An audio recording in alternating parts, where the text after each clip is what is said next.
The Tar Heels are being seriously overlooked nationally. Is that the right call? There's nobody better to help us answer that question than somebody that was overlooked heading into his freshman season. Carolina all-time leading scorer, Tyler Hansbrough and Brandon Staton from Sleep Hawk Worldwide join the show. This is Tyler Hansbrough, and you're listening to Locked On Tar Heels. You are Locked On Tar Heels, your daily podcast on the UNC Tar Heels. Part of the Locked On Podcast Network, your team every day.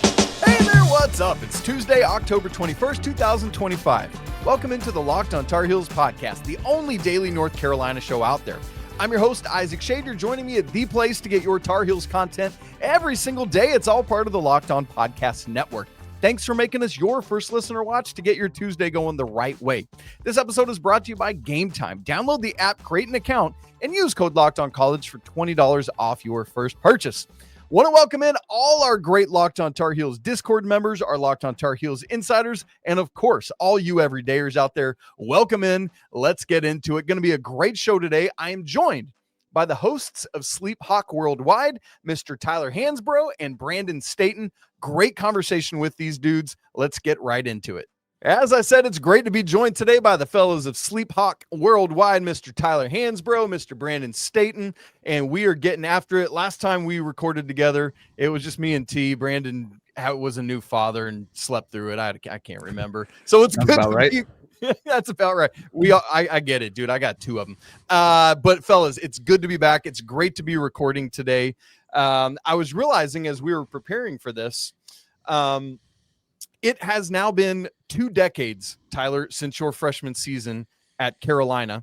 And the reason I bring that up is to not make any of us feel old, although that makes me feel older because I was graduating college that year.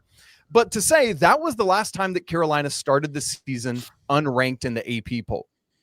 And it feels like Carolina is being slept on nationally again this year. A lot of people around the country are skeptical of it. Maybe that's based on recent track record, maybe their thoughts about the roster construction. My question to both of you, Tyler, let's start with you, is are people around the nation right? Is Carolina a 25 or later team, or do you think this team is being overlooked? Yes and no. And okay. I don't like giving you that answer, but the thing about this team is there are some question marks. We have 10 new guys, and how are they going to gel? And are they going to have chemistry? You never know with a new group like this.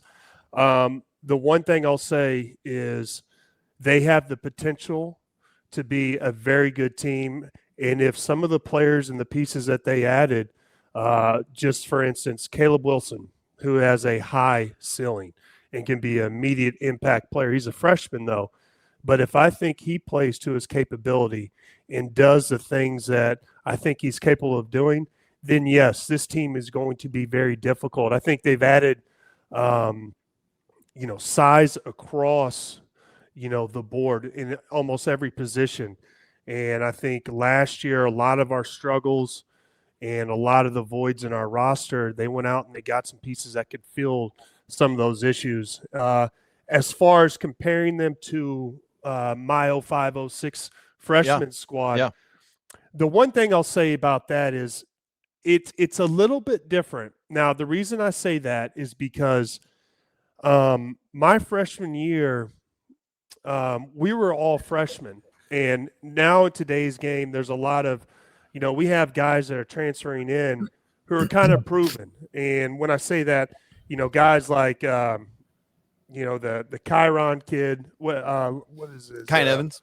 Kyan Evans, yes. So from Colorado State. He's a guy that came in, he has NCAA tournament experience. He had a great tournament, a great 2 games. Yeah. And that's a guy who has a lot of playing experience. We didn't have that.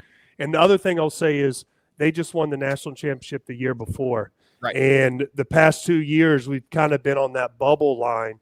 And I think there's a little bit more pressure on some of these, some outside noise and outside pressure on the program to win this year, especially with the addition of some new hires like Jim Tanner. So that would be the differences and similarities to what I'd say my 05-06 team. So, Brandon, as you look at that, as you hear what Tyler just said, in your mind, in your opinion, has Carolina and Jim Tanner done enough this offseason to make you feel like they will be able to take steps forward from the inconsistency of last year or even 3 seasons ago when they missed the NCAA tournament? I think the biggest thing, I looked at the AP poll when it came out and saw them at 25, and I was like, man, this is perfect. This is the classic I don't know, right? I mean, we've shown up one and we've missed the tournament.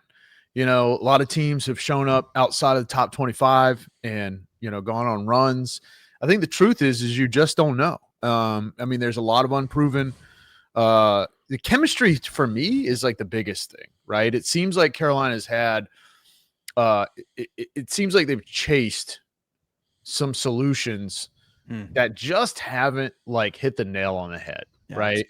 And whether that's coaching, whether that's just bad luck or circumstance or just, you know, the world's not a perfect place, right? So, I mean, who knows, you know, what led to it, you know, a couple years ago when you had, you know, Caleb Love and you know, there was some rumors around the chemistry in the locker room, but yet everybody on the team, and authentically, I think loved each other, right? I'm not close enough to the team. A lot of people know that answer better than I do, but it just seemed that way. It just didn't work, right? So, I'm excited they've got some size. I like Seth Trimble a lot. I'm excited about him, you know, finally sort of really getting his chance. But is Seth Trimble a focal point? I mean, is he a focal point on a national championship team? I think, look, and that's not a knock. I like Seth Trimble's my favorite player on the team. You know, I have to see that to believe it, right? So, well, go ahead, Tyler. Yeah. So, Isaac, the other thing I will say is, you know, if you're comparing, you know, my freshman year kind of versus this team, is I think that when you look at, you know, my freshman year, there was a system in place as far as playing for Coach Williams. And, you know, what I mean by that is you had Sean May, Marvin Williams, those guys before, and you knew that you're going to run as hard as you could. You're going to dominate the inside game, get the ball inside in some capacity, and use the big man. And then also you were going to dominate the rebounding game. And when I look at this year, even though the guys that are returning, it's such a different team because we had such a small lineup. And then all of a sudden you add so much size. And now it's almost like, okay, we've got to change and we've got to get back to dominating the inside game. And I think a lot of vulnerabilities, which you looked at last year, were our flaws in the rebounding game. I don't think we had many second chance points on offense. And at times we weren't able to close out good defensive possessions because other teams were able to get the rebound and use that against us because our lack of size, and we just had to play defense all over again. And so I think even though this is going to be a transition for even some of the guys that were currently on this roster from last year. Tyler, let me stay with you because Brandon mentioned Seth Trimble, and I want to ask something about that, kind of similar to what we said about your freshman year to this year. There's a similarity there where, you know, you decided to come back, Danny comes back, Ty and Wayne and everybody comes back for that 08-09 run after the disappointment of getting that loss to Kansas in the Final Four, coming off of the year against the disappointment of the loss to Georgetown in the Elite Eight. What do you know as somebody that came back as a senior captain that had to really lead out? And I know there was a ton of talent around you, obviously, that you have inhabited, that only someone like you could know that Seth is going to have to figure out this year as that same kind of senior leader who, oh, by the way, is really, as we've been saying, the only one to really be back and bring a whole bunch of new guys around him. What does he got to figure out? Well, so Seth is in a unique situation. And what I mean by that is, first of all, I love Seth. He's one of my favorite players. The reason I like Seth is because he's been through a lot of adversity during his time. You know, went to the national championship game. Then there were some tough years. The thing I like about that is even during the good times and the bad times, he found a way to be a great teammate and a very productive player. And I think what he's been through and his experience is a perfect example of a leader you want on a team. And when I think of looking back in my situation, I think of Dave Noel, my freshman year. I thought Dave Noel was one of the best leaders I've been around. He had seen it all. I was a freshman. I was coming in there. I was nervous. And he was a great example of somebody who kind of took my freshman class and showed us the ropes. Now, we're talking about Seth Trimble's playing style, and what I like about his game. He always embraces defense, and to me, he embraces winning plays. And I think that's what makes him so valuable, is because he hasn't put so much emphasis on trying to score the ball. And sometimes when players get a little bit older and they get some experience and they're in this position, they're like, oh, now I want to showcase my offense.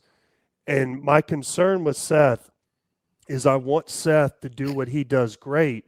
And if he wants to add his offense, I think the best thing he can do is, I love when he attacks the rim. Yes. I think he's a great free throw shooter. I think he's great playing through contact, and he really gets out and runs in transition very well, and he's a great finisher. I think if he can find ways to do that more, I think that would be great. What I would kind of like hesitant and not really like to see is somebody that just kind of stands behind the three-point line and just tries to hunt three-point shots. I want Seth getting those second chance points, diving on the floor, just like he always does. And when he makes those plays, it's contagious. Everyone in the arena, the fans get up, the teammates, they kind of build off of that. And I think that's what Seth does great.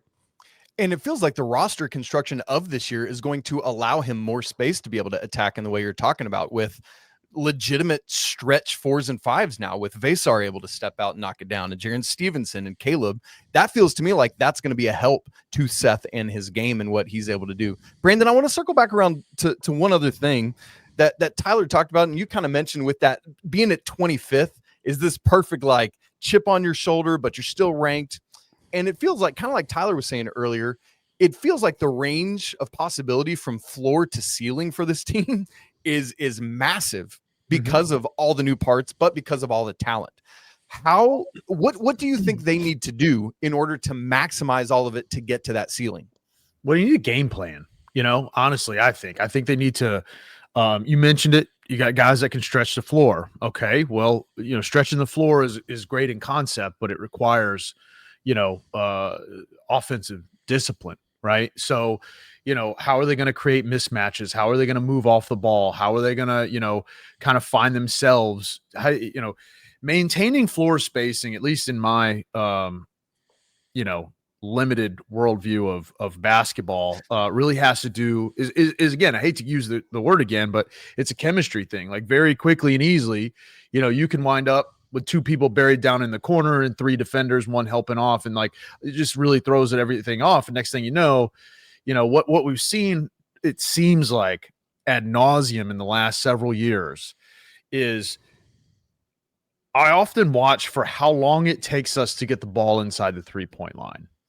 Just, I don't know if that's a real metric or not, but it just seems like, you're ball pounding at the top of the key, waiting on the offense to get set up. And like, next thing you know, you're inside of 10 on the shot clock. And now you're trying to run your offense, right? With those bigs, ideally you're going to get some offensive rebounds, this sort of cornerstone of Carolina basketball. Right. And in my opinion, it goes back to the old school, which is like the possessions game, right? Good shots, right? You don't want to force bad ones, but spacing the floor requires everybody to be tied together on a string. Everybody know what everybody else is doing. So it's a great concept as far as I'm concerned, but they're really going to have to work together to sort of, communicate, talk, and then on defense, it's and I think last thing I'll say is I think they're going to create a lot of mismatches. How do you take advantage? You know what I mean? And all that comes down to the sort of strategic game plan and the buy-in of the team. And that's where the biggest difference I see in this and 20 years ago is this team is full of new pieces that come from different places, right? Back in the day, it was new pieces that came from high school. And, just for reasons that are too many to name, that is a totally different scenario. Yeah. Well said. Well said. Well, we've been kind of big picturing with this thing so far, fellas. What I want to do is hone in on a little more specificity, right? Of what do we foresee as this team's biggest strength? I hope we have disagreement on what that is. What could be this team's greatest weakness that they got to try to find ways to hide and scheme around? And what right now is the biggest question mark? That's where we're headed. All coming up in just a second. Right after I tell you about Monarch. Look, let's be honest. Most of us can't name all our financial accounts, let alone what they're worth. Between 401ks and savings and investments, it's really easy to lose track, and that can mean leaving money on the table.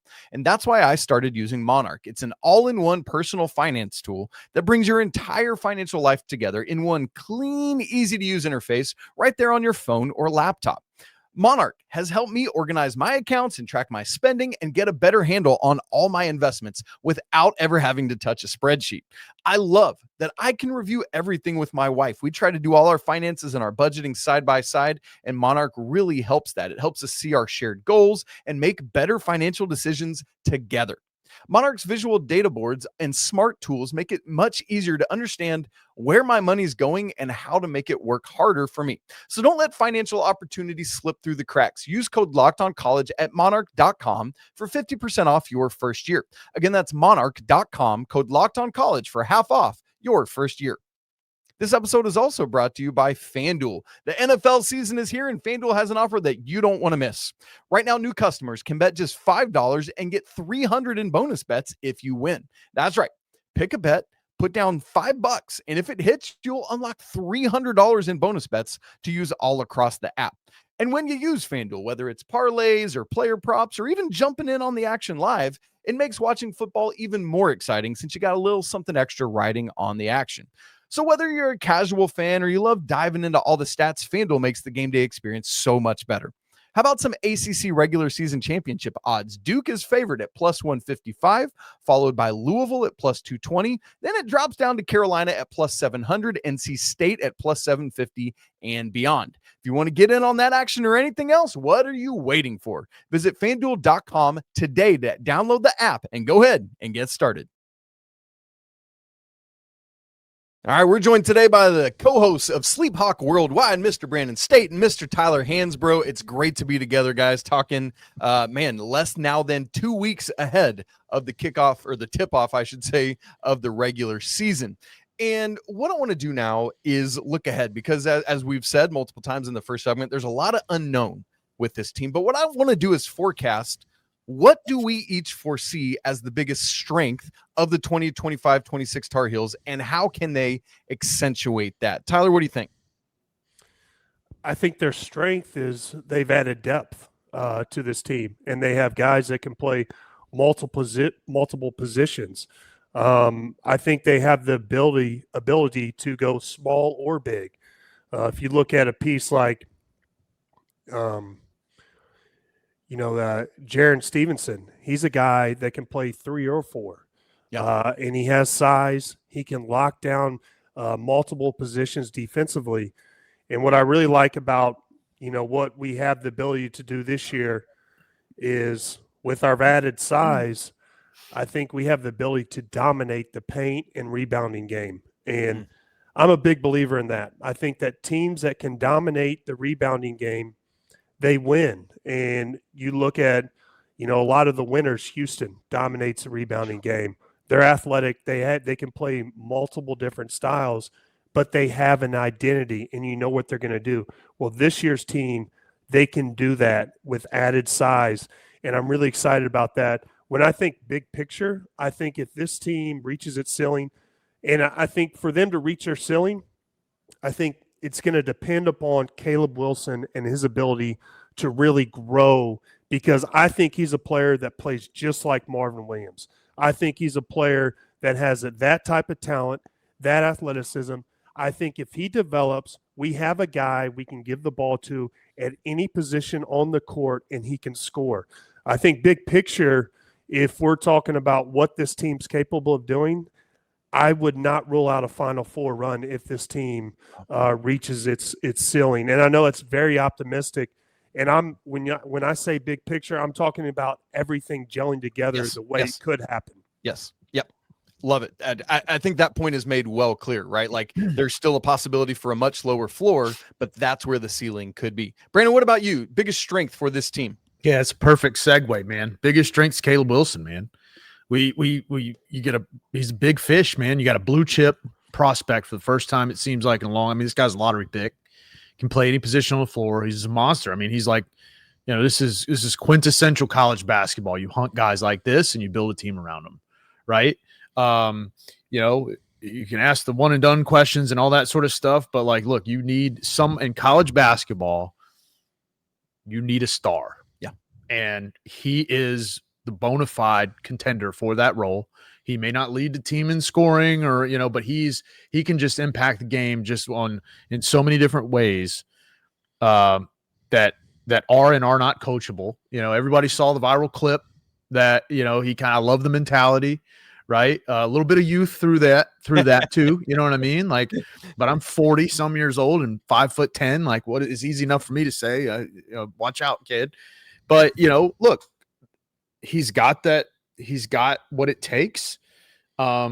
If he's Marvin Williams or anything close, this team's got a shot. And if he's not,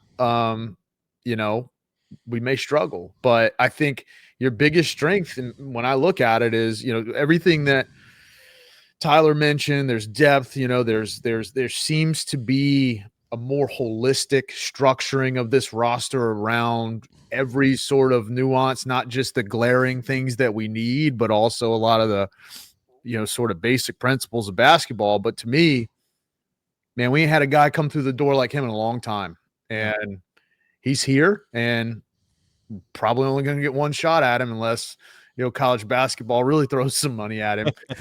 Right. So that's what I think our biggest strength has to be. If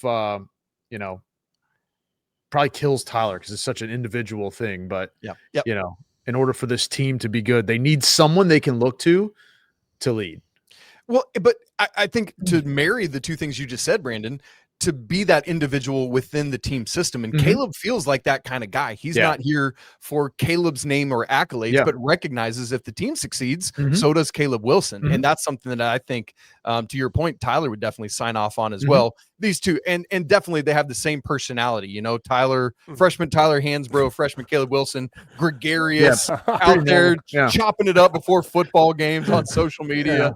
Definitely, I mean, two peas in a pod made together. No. Let's probably find them both at Players if Players are still around. Grief, I love it. Man, but that dude, here's what I will say though. While the personalities may be different, he feels to me driven in a similar way to Tyler, where he will not settle for anything less than everyone's best around him. And that's what makes next level people like the two of them. We're talking about you like you're not sitting here in between us right now, Tyler. But you know what? And that makes a lot of sense. All right, let's flip the script then to the potential biggest weakness, fellas. If this is a team that falls more towards the floor than the ceiling, what is it? And as part of that, how can Hubert Davis and the staff scheme around that weakness? Well, for me, I'll start from the obvious, and that's chemistry. We have 10 new guys, 10 new players that haven't played much together. Are they going to gel? That's a huge issue. We don't know until the ball tips. You can practice all you want. It's different when the game lights come on. And my other area of concern would be shooting and shot quality. It's not necessarily that you lack good shooters. Are we going to get good quality shots?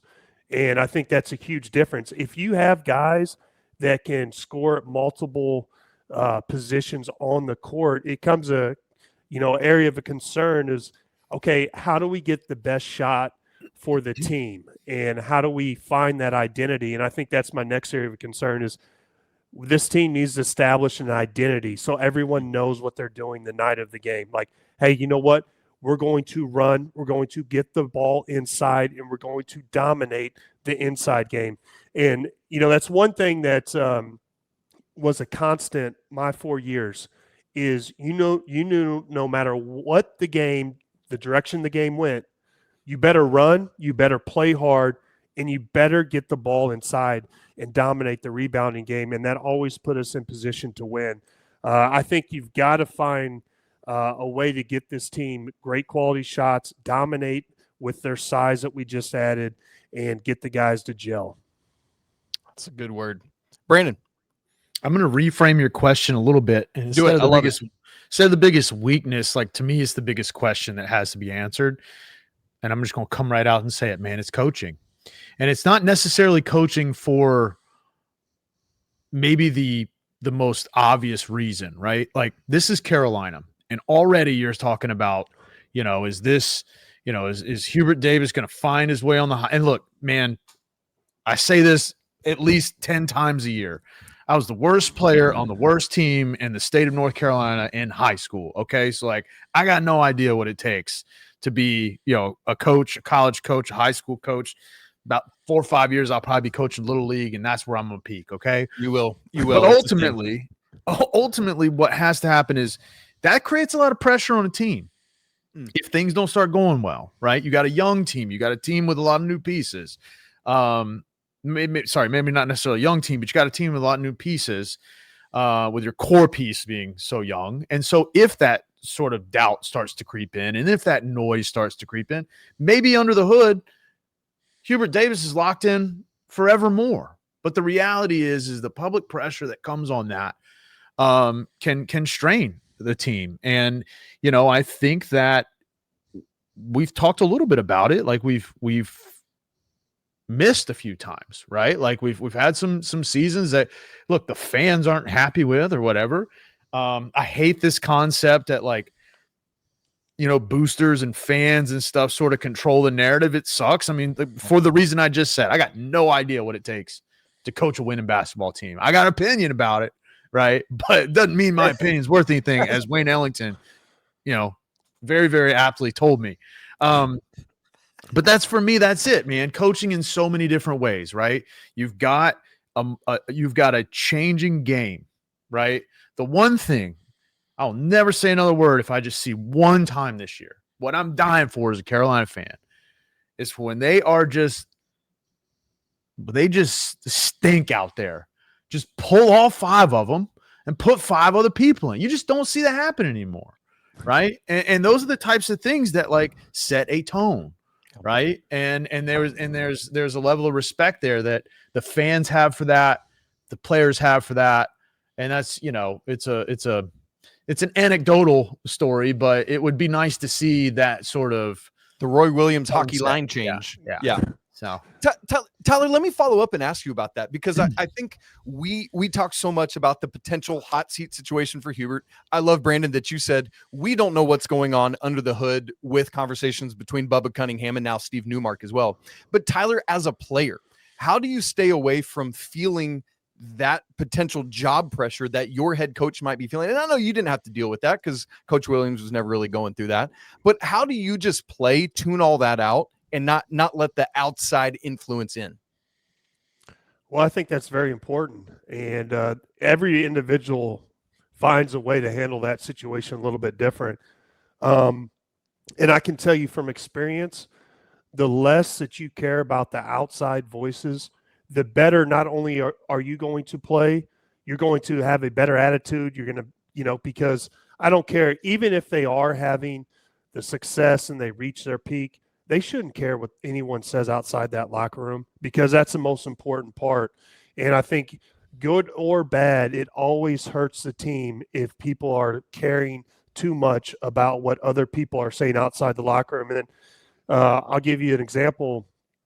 My sophomore years, when I stopped listening to the media and what they thought about my game, and the amount of clarity and peace, the inner peace it gave me, really allowed me to be a much better player and really contribute much more to the team and be locked in and a little more focused.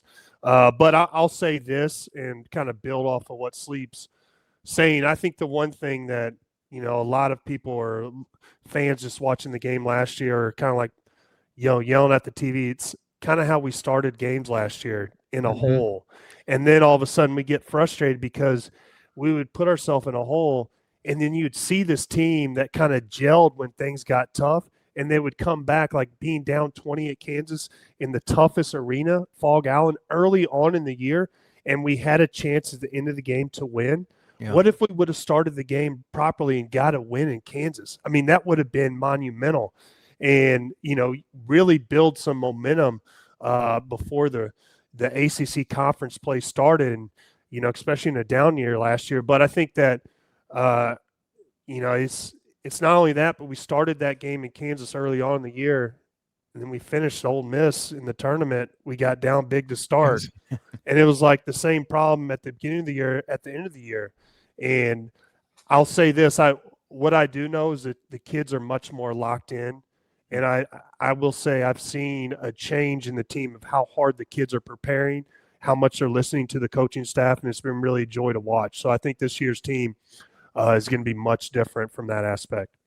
Man, that's such an encouragement. I think probably for everyone listening and watching to hear that level of buy-in and anticipation. We've seen and both heard from the players about how competitive things are. We've seen that at the blue-white scrimmage. For those who saw footage from the Cherokee scrimmage over the weekend, you saw that as well. And I know that we all look forward to seeing that Friday night in Salt Lake City, baby, as the Tar Heels take on AJ DeBanza and the BYU Cougars. All right, fellas, now we just want to rotate a little bit and look at the makeup of the front court, because this is not a traditional Tyler Hansbrough, Deion Thompson bang it in front court. So how will these guys form this formidable front court that Tyler's looking for? And what about the backcourt?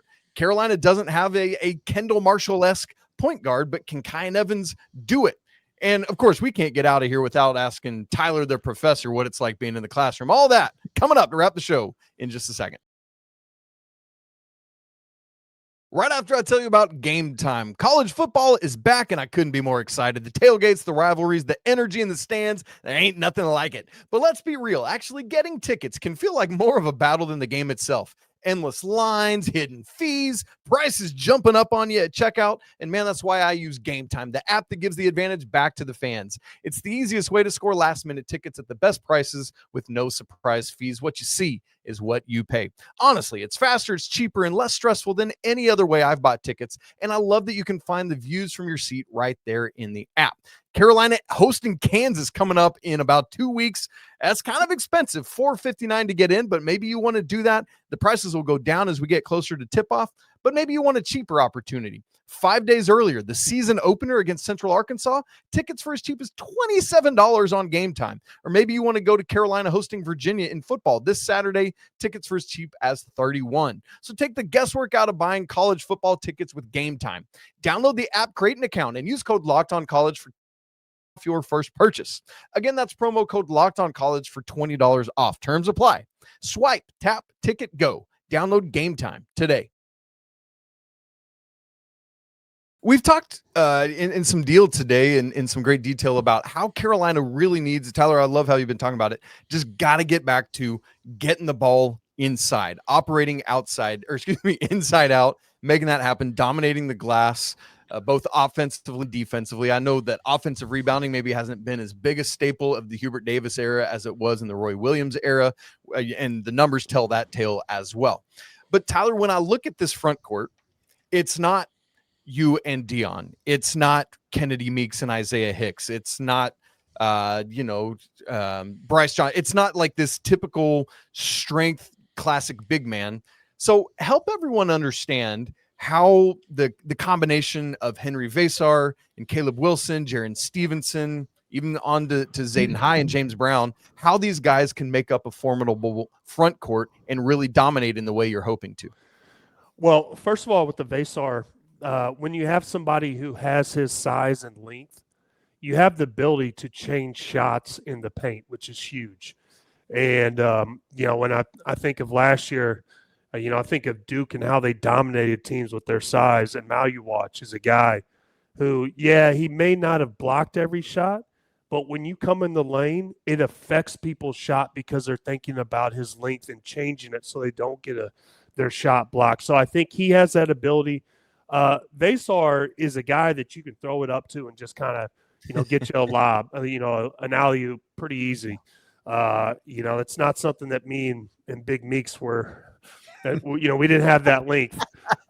We may have rarely caught a lob occasionally, but it wasn't because of our length.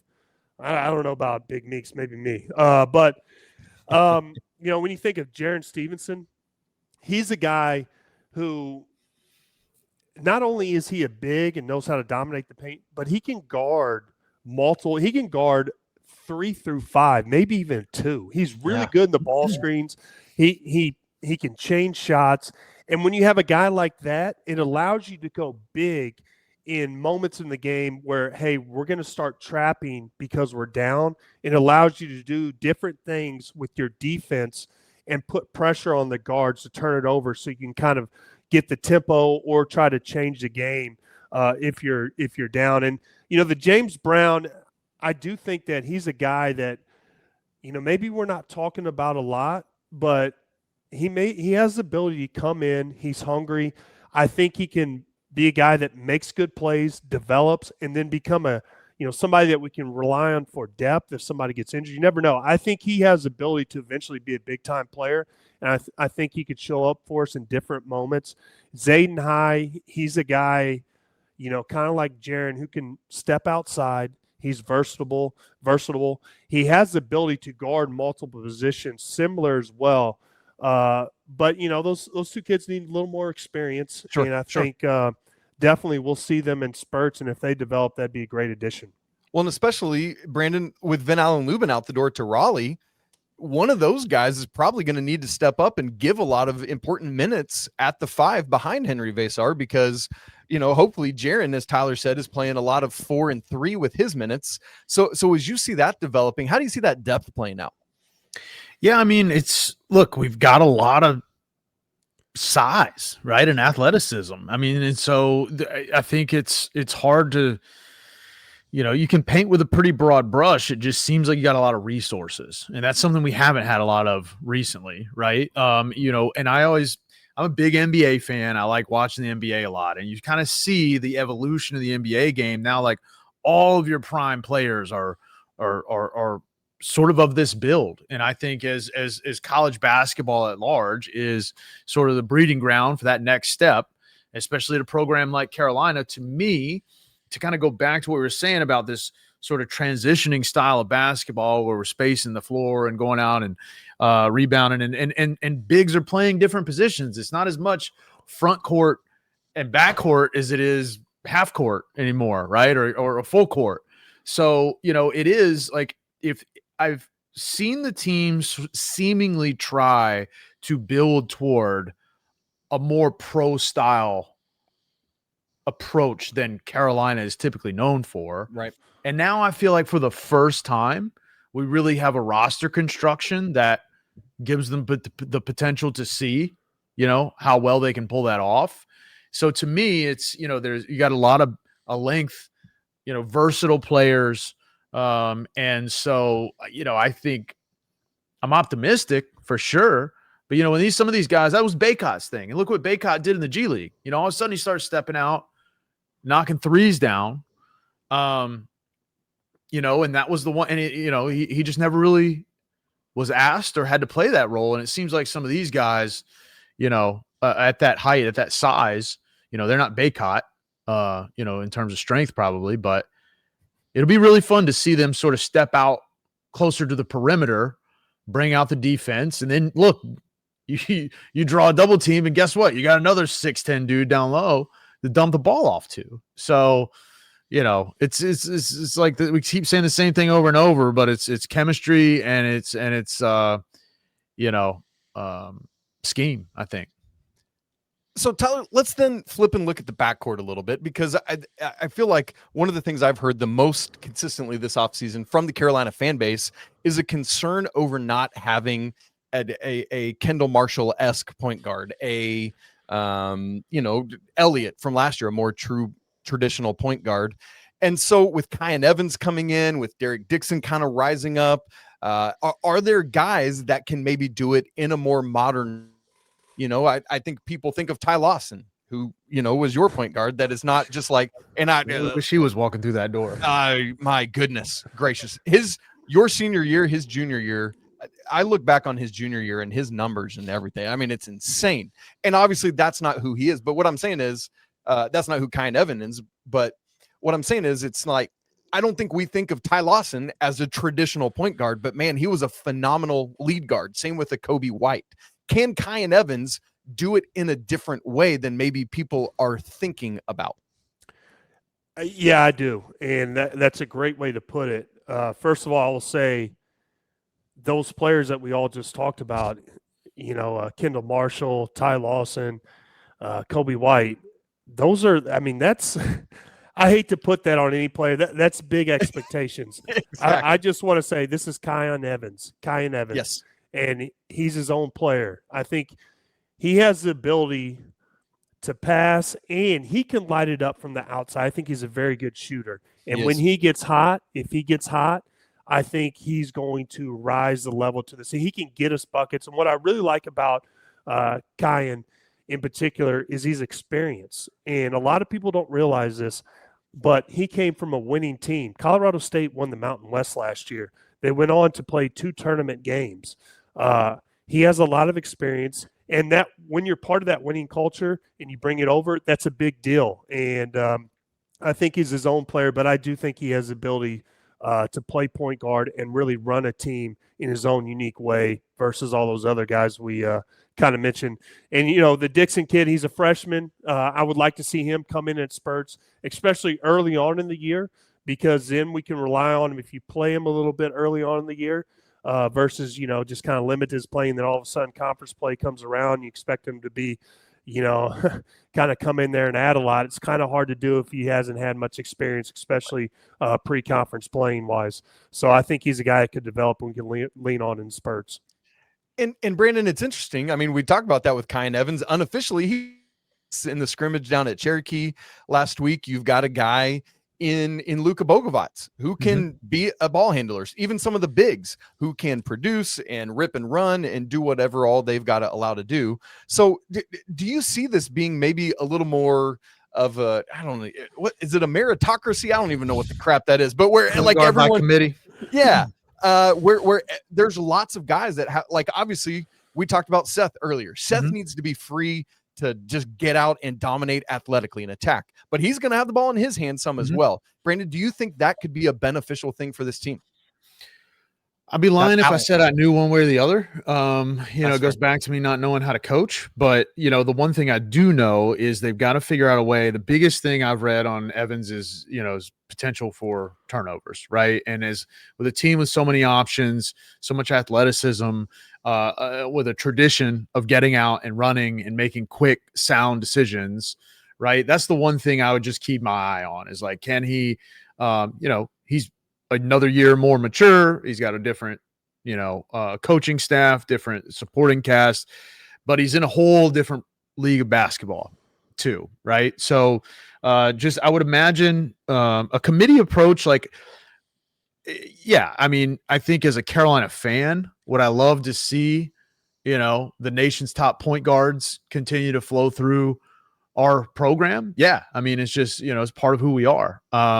But the game is changing, man. And so, again, to kind of go back to like watch the NBA game or watch a lot of, a lot of college games. The same guy's not necessarily bringing the ball up the court. There's a lot of half court offense, and it just matters about, how you just get to the shot you want, how you execute. Right. So yeah, I don't see that there's any issue without having a, sort of quintessential guard. A guard by committee is gonna work just fine, and it kind of seems to be the way the game is trending. But I think the upside on this kid, and the one last thing I'll say is, like, there were times, right, where I think, right, they kind of figured out RJ was running the point. Maybe this was the Caleb and RJ time, right? And RJ was running the point, is more natural too, and for whatever reason that wasn't like necessarily obvious at first, and then people kind of fall into their natural positions and things kind of click for them, right? I think that's part of what made the 22 team. Yes, the Brady Manick coming into the starting lineup at the 4, but also when RJ became more of the point guard in Caleb's place was when they really started taking off, in my opinion. Yeah, I might have had him flip-flop, but yeah, exactly. So you try some things, go early in the season, but how it's not how you start, it's how you finish. I made that phrase up, and I've been saying it for years, dude. Well, to that point, Tyler, I think one of the things that people often say about Roy Williams' era is it feels like sometimes early in seasons, almost to the spite of his win-loss record, Coach Williams would allow you guys to flounder at times so that you could kind of try personnel groupings and different setups and stuff. This non-conference schedule is not last year's gauntlet, and it sets itself up for Coach Davis and the staff to be able to try a few things, and maybe that causes a loss or two, but is that ultimately, to Brandon's point, maybe better in the long run? Yeah, in some aspects. I think that, the one thing that this coaching staff has done really good is they have not ducked any opponents preseason-wise, and you got to give them a lot of credit for that, because there's a lot of big-time programs. You look at Arkansas, and who they played last year, that's laughable. But this year, the one thing that's different is the ACC is a strong conference. There's multiple teams. And I think that if you can try multiple lineups, see what kind of clicks and what gels, especially with this, this many of, new players, these 10 new players that we have coming in, and also get some experience from our freshmen, especially Dixon and Wilson. You give them early playing time, they catch their stride, they get their confidence. Then we have them playing, just getting better as the season goes on, especially in conference play. And then you're kind of clicking right at the end towards that tournament time, just when you want to be playing your best basketball. You give yourself the ability to make a deep tournament run, which I'd love to see. Last question, Tyler. People are going to kill me if I don't ask you about this, being Professor Tyler. What's that experience been like? Do students come ask you for autographs? Were they even alive yet when you were playing? What's the situation there? No, they weren't alive. Well, at least they weren't watching basketball. There you go. I've got a great group of kids in my class, and, they do pay attention. They ask questions. They're very engaged. What I try to do is, it's sports communication, if anybody's wondering. It's in the journalism school here at UNC. And I kind of give my perspective on an athlete's, viewpoint of different, media settings and how they deal with journalism side and the media, especially from college, professional basketball, overseas experience, international interactions with the media.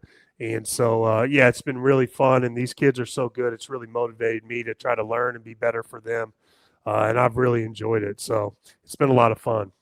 That's super cool, man. I'm so glad you're having that opportunity, and I'm sure the students are richly blessed by having that with you. Fellas, I'm so grateful for both your time. We have gone way long today, but it's a lot of fun having all these conversations, and it's very meaningful to me. It's hard to believe we are less than a fortnight. We are less than a Wimbledon away from the tip-off of the regular season. I can't wait for it. Tyler, excited to hear you on the call. Folks, when you dial in, you can just basically expect to hear a Tyler, whether it's Zeller or Psycho T. It'll be great, and we can all love it. Brandon, maybe we should start our own radio call to counter broadcast against Jones and one of the Tylers. I think we could kill it. Yeah, I couldn't agree more. Yeah, down with radio network. No, I'm just kidding. It'll be great. Everyone, make sure you're tuning in to Tyler this year as he helps on the call yet again. As always, folks, thank you so much. If you haven't subscribed to the show, make sure you do it right now so you don't miss a second. Sleep Hawk Worldwide, these guys are going to be coming back as basketball gets going, so make sure you're locked in there as well. If you've not joined the Locked On Tar Heels Discord, we'd love to see you in there. That link's in the show notes, as well as Tar Heels Insiders. It's always a great day to be a Tar Heel. We'll be back with you tomorrow, but until then, peace.